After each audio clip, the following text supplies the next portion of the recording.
얼마 전 한국에 발표한 한 사건으로 인해 세계 군사 강국들은 경악하고 있습니다. 바로 대한민국의 차세대 헬기 개발 사업이 본격화되고 있기 때문인데요. 그런데 그 계획이 참으로 장대합니다. 이뿐만 아니라 한국의 미래에 활약할 차세대 수직이 착륙기 개발도 공식화했는데요. 현재 한국이 추진하는 차세대 헬기 사업이 마무리되면 가뜩이나 강력한 한국의 육군 전력은 지금보다 2배 더 강력해집니다. 이 때문에 한국의 차세대 헬기 사업에 주변국인 중국, 일본이 한국의 행보에 관심을 집중하고 있습니다. 이번에 한국은 서울 LDX 2011에서 한국판 디파이언트라고 부를 만한 차세대 헬기를 회전의 비전이라는 영상을 통해 소개했습니다. 뿐만 아니라 미국의 또 다른 최신 헬기인 V280 벨러와 같은 틸트로터형이면서 동시에 전기 추진으로 기능하는 앞돌 중장기 비전으로 제시했는데요. 이런 성능은 최강의 기술 보유국인 미국도 시도하지 못한 것들입니다. 만약 한국이 이번에 계획한 차세대 헬기가 실물로 현실화된다면 우리 군의 미래 헬기 전력은 알고대로 수직 상승할 것이 분명합니다. 그런데 이번 행사를 보고 칭찬만큼이나 많은 비판이 쏟아지고 있습니다. 아직도 성능을 제대로 개량하지 못한 수리온과 여러 차례 사고를 낸 수리온이 파생형 헬기들을 두고 한국이 무슨 새 헬기를 만들겠냐는 것인데요. 실제로 현재 군이 운용 중인 수리온 계통의 문제점들은 아직 개선이 완료되지 않았습니다. 그래서 이런 상황에서 국산 헬기를 또 만들겠다는 것은 너무 자신감이 과한 것이 아니냐는 이들이 많습니다. 일각에서 주장하는 내용도 상당히 근거가 있는 말들입니다. 하지만 10년 후를 생각한다면 그들이 지금 주장하는 게 틀릴 수 있다는 것이 업계 관계들의 의견입니다. 그 이유는 바로 지금의 대한민국과 10년 후의 대한민국 기술력은 차원이 다를 것이기 때문입니다. 또 일반인들이 생각하시는 것과 달리 수리온 결함의 원인 상당수는 외산 부품이며 이를 개선하기 위해서는 부품을 국산화해야 하는데 이는 곧 독자적인 헬기 개발 능력 확보를 의미합니다. 이렇게 된다면 기껏 확보한 독자 개발 능력을 쓰지 않을 이유가 없어지는데요.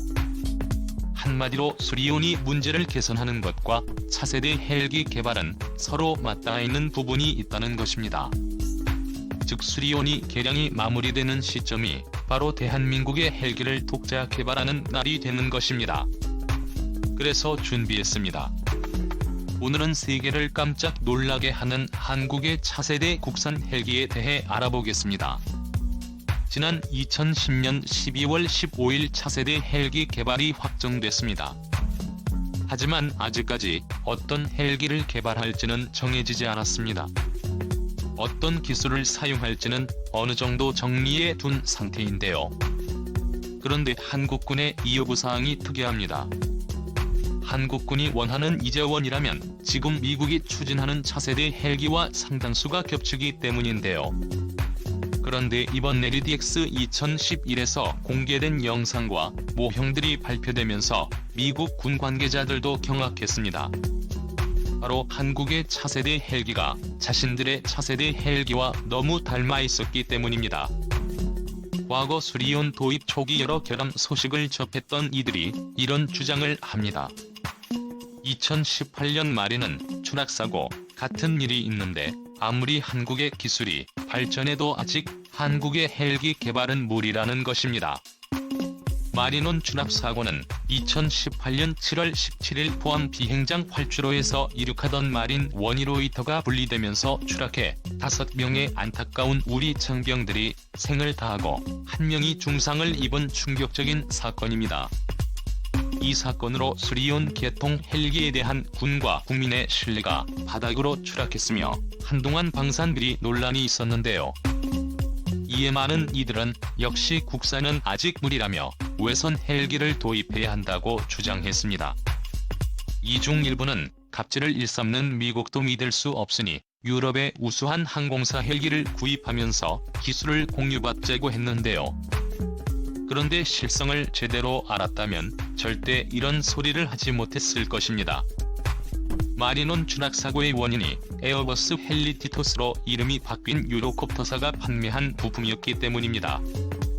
해당 부품을 만든 프랑스 기업이 공랭식으로 열처리를 해야 할 부품을 수랭식으로 대충 처리한 뒤 검수조차 하지 않고 제품을 납품한 것인데요. 그런데 그 과정이 더 기가 차입니다. 실수를 저지른 유로콥터사 직원이 제품에 하자가 있음을 제작 일지에 기록했음에도 이를 숨긴 채 폐기해야 할 제품을 에어버스에 납품했고, 에어버스는 검수하지 않고 품질 보증서를 발급해 대한민국에 판매한 것입니다. 이 불량로서 마스트는 마리논 2대와 수리온 1대에 납품됐는데요. 즉 우리가 그토록 믿고 있던 해외 업체의 품질 불량으로 마리논 사고 같은 참사가 2번은 더 일어날 수 있었던 것입니다. 이는 상상만 해도 끔찍한데요. 만약 우리가 헬기 핵심 부품을 우리가 개발해 사용했다면 지금 같은 일은 겪지 않아도 됐을 것입니다. 이 사건으로 한국은 얻은 게 하나 있는데요. 그것은 바로 수리온이 결함은 국산화의 문제가 아니라 낮은 국산화율이었다는 것을 알게 된 것입니다. 이를 통해 국산 무기의 개발을 왜 해야 되는지 재확인했다는 것만으로도 마리논 사태와 같은 비극의 원인을 사전에 차단할 수 있게 됐습니다. 방법은 철저한 품질 검사와 상시 점검이 가능한 국산 무기와 부품을 더 많이 배치하면 되는데요. 그러나 말은 쉬워도 실행이 어려운 것이 국산화입니다. 애당초 수리온이 불량 부품을 수입했던 이유도 기어박스 등 핵심 부품 국산화에 실패했기 때문입니다. 더 많은 예산과 충분한 시간 그리고 열정적이고 우수한 연구원의 삼박자가 맞지 않는다면 국산화 제품을 내놓는다 한들 불량 외산과 그리 다를 바가 없습니다. 그런데 지금의 한국은 이 삼박자가 맞기는커녕 국산화 제품에 대한 불신의 눈초리로 많은 의심을 받기 일쑤입니다. 즉 삼박자 중 하나도 제대로 하기 힘든 상황입니다. 그 이유는 정확한 사실이 왜곡된 채 국민들에게 알려지기 때문인데요. 현재 한국의 헬기 개발은 K의 이야기가 주로 맡아오고 있습니다. K에 이어 이의 헬기 개발 경력은 수리온 외에도 상당한 수준인데요. 우리 육군에 납품된 AH-64가 아파치 가디언의 동체를 만든 것이 바로 K의 이야기입니다. 2002년부터 보잉과 계약을 맺고 제품을 생산하고 있습니다. 이는 정말 대단한 일인데요. 동체가 제대로 만들어져야 엔지니들로서든 문제없이 탑재할 수 있는데 아파치 공격 헬기 같은 최첨단 항공기의 동체를 만드는 것은 그리 쉬운 일이 아닙니다. 그런데 우리 국민들 상당수가 한국의 군용 헬기 제작 기술을 상당히 떨어지는 수준으로 보고 있습니다. 하지만 현실은 전혀 그렇지 않습니다. 더 정확히 말하면 상당히 높은 수준의 다프역급이라 할 수 있는데요. 실례로 최근 인도에서 생산한 아파치 동체에서 발생한 결함이 있었는데요. 보잉은 지난 2018년 단가 하락과 인도 수출을 위해 아파치 동체 제조업체를 인도에 맡겼으나 엄청난 하자가 발생하고 말았습니다. 그래서 2010년 연말부터 한국이 다시 아파치 동체를 제작하기로 했는데요. 이렇게 아파치 동체를 만들며 차곡차곡 쌓아온 노하우로 수리온 LKH를 개발할 수 있었던 것입니다. 하지만 아무리 동체를 잘 만들어봐야 로터리 엔진 동력 전달 장치 같은 핵심 부품을 자체적으로 제작할 역량이 없다면 헬기를 만들 수 있다고 자부할 수 없습니다. 실제로 현재 수리온이 경우 핵심 구성품을 에어버스로부터 공급받다 보니 외국 기업 상황에 맞춰 헬기의 단가가 오락가락하고 있는데요. 가장 큰 문제로 지목되는 것이 동력 전달 장치인 기어박스입니다. 기어박스는 엔진에서 발생한 동력을 로터의 회전축으로 전달하는 역할을 하는데요. 그래서 헬기 엔진의 출력은 이 기어박스를 거쳐 축으로 옮겨진 충마력에서의 HP를 기준으로 계산하기도 합니다. 그런데 이 기어박스의 상태가 그리 좋지 않습니다. 한화 에어로스페이스에서 면허 생산 중인 지사의 T702개의 엔진의 출력을 전부 감당하지 못해 엔진이 출력을 의도적으로 낮춰야 하는 어이없는 상황이 발생했습니다. 블랙호크를 수리온으로 대체하지 말고 개량 사업을 추진해야 한다고 주장했던 개량파들이 주로 지적하던 수리온이 문제가 바로 이 부분이었는데요. 그런데 이번 ADX에서 차세대 헬기를 공개한 한국의 수리온을 개량하는 데 쓸 국산 기어박스를 공개했습니다. 이 기어박스가 도입되면 더 이상 성능도 형편없으면서 비싸기만 한 유럽산 기어박스를 구매할 필요가 없어지며 수리온이 성능도 비약적으로 늘어나게 됩니다. 또 이는 차세대 헬기 개발의 기반이 될 수도 있습니다. 한국이 이번에 공개한 차세대 헬기에 도입될 동축 반절 로터를 만들기 위해서는 국산 기어박스의 개발이 반드시 선행되어야 하는데요. 동축 반절로서는 메인 로터를 2개로 두고 두 로터를 반대로 회전시키는 로터입니다. 이렇게 하면 로터의 반동을 억제하는데 쓸 엔진 출력을 로터에 추가로 투입할 수 있기 때문에 동일 헬기 대비 출력이 높아지게 됩니다. 뿐만 아니라 양력 불균형을 억제해 실속을 막아주는데요.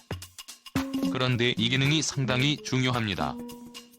이 기술로 인해 안정성을 유지하면서도 속도를 올릴 수 있기 때문입니다. 현재 미국이 개발하고 있는 차세대 군용 헬기이자 한국이 롤모델로 삼은 엑스빌 디파이먼트가 바로 이동축 반절로 제터 사용해 안정적으로 시속 460km의 속도를 낼 수 있습니다. 이는 일반적인 헬기의 2배가 넘는 고속이며 현세대 최강의 공격 헬기 앞합 최고 속도보다도 100km나 빠른 수치입니다. 그럼에도 불구하고 로터의 속도는 오히려 줄어들고 탑재량은 늘어났습니다. 만약 한국이 정말로 미국의 차세대 헬기인 디파이먼트급의 헬기를 개발하는데 성공해 우리 군에 전력화한다면 우리 군은 지금보다 더 강력한 국방력을 보유하게 됩니다. 이는 당연히 우리 전력이 주변국을 압도하는 데 일조하게 될 것인데요. 더 쉽게 말해 한국의 헬기 성능이 2배 늘어난 만큼 한국 육군의 항공대 전력이 2배 늘어나는 것과 같다고 생각하시면 됩니다. 예를 들어 헬기를 이용한 강습이 주임무인 신속 대응사단의 기동력과 무장량 작전 반경 등이 단숨에 2배로 늘어나게 될 것입니다. 이게 다가 아닙니다. 지금 한창 개발 중인 MUMT까지 더해진다면 그 이상의 전력 강화도 충분히 노려볼 수 있게 되는데요. 하지만 설령 좋은 헬기를 만든다고 하더라도 사업 관리에 실패한다면 의미가 없습니다. 제한된 예산 안에서 목표를 달성해야 필요한 만큼 도입하거나 수출할 수 있는 무기로 쓸 수 있기 때문입니다. 교훈이 될 만한 안 좋은 사례는 OH 닌자 헬기인데요. OH 닌자는 일본의 노후화된 정찰 헬기를 대체하기 위해 일본이 만든 정찰 무장 헬기입니다. 세계 최초로 무관절 로터를 적용하는 기술 혁신을 인정받았을 정도로 매우 우수한 헬기였고 개발도 굉장히 빨랐는데요.